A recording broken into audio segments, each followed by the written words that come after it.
Assalamualaikum warahmatullahi wabarakatuh. Perkenalkan, nama saya Muhammad Habib Mubarok dari Fakultas Pendidikan Bahasa dan Sastra, jurusan Pendidikan Bahasa Jepang, dengan nomor NIM 2006438, angkatan tahun 2020, Universitas Pendidikan Indonesia.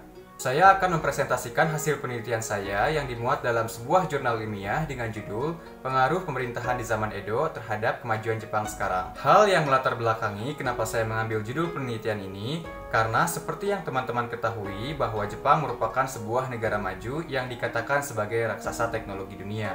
Bukan hanya itu, masyarakat Jepang juga dianggap memiliki etos kerja yang sangat tinggi dan disiplin yang sangat kuat.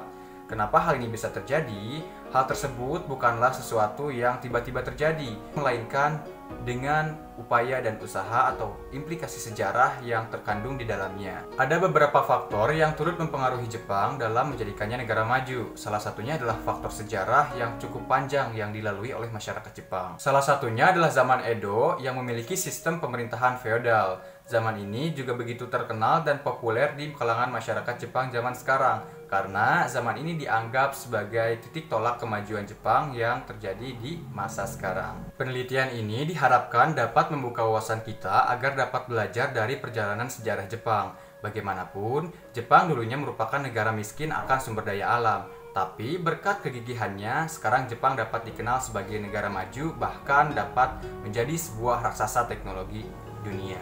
Metode penelitian yang saya gunakan adalah metode tinjauan pustaka dan penelitian sejarah. Dalam rangka pencarian data-data dan sumber pustaka, saya terlebih dahulu mengumpulkan beberapa artikel, jurnal ilmiah, dan makalah dari internet. Langkah selanjutnya adalah menyeleksi dan menyusun informasi yang sudah saya dapatkan, yang kemudian saya susun ke dalam bentuk tulisan yang padu, dan saya sajikan dalam bentuk jurnal ilmiah. Sebagian besar informasi dan sumber yang saya dapat, saya ambil dari sebuah jurnal ilmiah karya Eman Suherman dari Universitas Gadjah Mada dengan judul Dinamika Masyarakat Jepang dari Masa Edo hingga Pasca Perang Dunia II.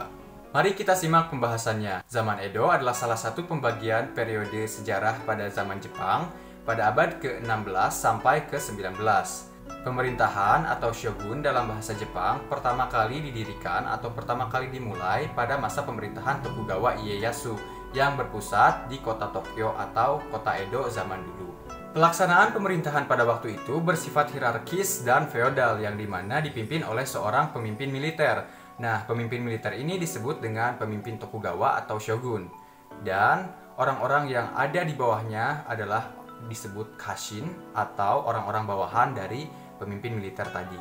Dalam rangka pelaksanaan pemerintahannya, pemerintah menerapkan sebuah ajaran Konfusianisme, aliran Chushi, yang menjadi dasar pemikiran dari hubungan sosial mereka. Aliran ini dirasakan dapat menjaga kestabilan kaum militer sebagai kaum penguasa atau disebut dengan kaum bushi atau kaum samurai.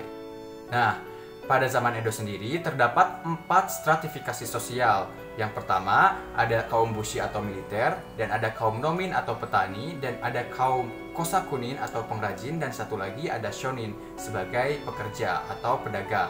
Sistem stratifikasi sosial tersebut dilakukan untuk menjaga kestabilan kaum militer sebagai kaum penguasa dan sebagai kaum paling istimewa. Berdasarkan status sosial, golongan samurai atau militer menjadi pengikut para shogun atau pejabat negara dan sekaligus menjadi pengikut para daimyo atau sebagai kepala pemerintahan di daerah yang ada di daerah Jepang waktu itu. Selanjutnya adalah kaum nomin atau kaum petani. Nah, kaum petani ini begitu penting kehadirannya. Kaum ini, jika dilihat dari status sosialnya, memiliki kedudukan di bawah kaum militer dan di atas kaum pedagang dan kaum pekerja atau pengrajin. Nah, kaum petani ini juga merupakan kaum yang paling tertindas. Kenapa bisa demikian? Karena hasil panen dari kaum petani ini sebagian harus disumbangkan atau menjadi sebuah pajak untuk pemerintah. Hal ini terlihat secara signifikan ketika pemerintah mulai menerapkan kebijakan Sankin Kotai. Nah, apa itu kebijakan Sankin Kotai? Kebijakan Sankin Kotai adalah kebijakan yang mengharuskan para daimyo dan keluarganya tinggal 1 tahun di ibu kota atau di kota Edo atau yang sekarang kita kenal sebagai Tokyo, dan mengharuskan tinggal di daerah kekuasaan atau daerah pemerintahannya. Sementara itu, Anak, istri, dan keluarganya tinggal sepenuhnya atau selama 2 tahun ini tinggal di kota Edo sebagai jaminan bagi para shogun. Nah, kaum samurai atau bushi selalu mengikuti daimyo kemanapun mereka pergi. Oleh karena itu, keberadaan para kaum samurai dan daimyo di kota Edo membuat para kaum pedagang, pengrajin, dan pekerja menjadi sibuk untuk melayani mereka, sehingga kehidupan mereka semakin makmur karena mendapat imbalan dari para daimyo dan para kaum militer. Roda perputaran ekonomi di masa Edo semakin terlihat signifikan ketika pemerintah mengeluarkan sebuah kebijakan moneter yang menerapkan sistem ekonomi baru, di mana sistem barter beras diganti dengan uang. Kaum pedagang dalam hal ini memiliki kedudukan yang sangat berpengaruh terhadap perputaran ekonomi di masa Edo. Sementara itu, kaum militer dan kaum petani kehidupannya semakin terpuruk karena lilitan utang kepada kaum pedagang. Kebijakan Sankin Kotai dianggap membawa pengaruh positif bagi dinamika kehidupan masyarakat Jepang kala itu. Terlebih lagi masyarakat yang tinggal di daerah kota, di mana transportasi semakin bertambah, kaum pedagang semakin bertambah, sehingga orang-orang Jepang atau masyarakat Jepang semakin makmur dan kaya. Dari waktu ke waktu, kebijakan Shinokosho atau sistem stratifikasi sosial atau sistem kasta semakin memudar dan tidak terlihat, ditambah dengan banyaknya perkawinan antara kaum, misalnya kaum petani dengan kaum pedagang, atau kaum pedagang dengan kaum militer, dan bahkan kaum pedagang dengan kaum bangsawan, sehingga bayi-bayi mereka dianggap memiliki generasi yang cukup kuat dalam hal perekonomian dan bidang kekuasaan. Lahirnya generasi-generasi yang sadar akan kekuatan ekonomi Jepang yang pada saat itu dianggap memiliki perekonomian yang sangat tinggi, membuat sistem pemerintahan Tokugawa semakin lama semakin memudar. Dan alih-alih sistem stratifikasi sosial semakin tidak ada atau bahkan dihapus pada masa restorasi Meiji setelah pemerintahan Tokugawa. Pada masa itu juga, masyarakat dan pemerintah mulai menyadari akan pentingnya ilmu pengetahuan, sehingga banyak pemerintahan atau banyak masyarakatnya atau rakyatnya yang dikirim ke luar negeri untuk menimba ilmu pengetahuan dan kemudian diterapkan di negerinya sendiri. Akibat nyata dari suasana kondusif yang demikian membuat perubahan di berbagai sektor. Salah satunya adalah terbentuknya pasar nasional, majunya sistem komunikasi, dan majunya sistem perekonomian dan pendidikan di masa Edo atau di Jepang kala itu. Semua ini menandakan bahwa pada masa itu telah terjadi sebuah perubahan sosial dan perubahan budaya yang begitu besar dampaknya bagi kehidupan masyarakat Jepang di masa itu. Nah, dengan perubahan yang terjadi, zaman Edo berakhir dengan membawa generasi emas dan melahirkan orang-orang yang memiliki mindset atau pengetahuan yang lebih luas lagi dibandingkan dengan zaman-zaman sebelumnya. Setelah zaman Edo berakhir, kemudian digantikan dengan masa restorasi Meiji, yang dimana restorasi Meiji ini dianggap sebagai tonggak lahirnya bayi-bayi modern Jepang. Karena pada saat itu, pemikiran-pemikiran yang sudah matang atau wawasan yang sudah didapatkan oleh masyarakat pada zaman Edo kemudian kembali dikembangkan di zaman-zaman selanjutnya sampai sekarang, hingga akhirnya Jepang menjadi sebuah negara maju. Zaman Edo telah menjadi titik tolak keberhasilan bangsa Jepang menjadi negara maju.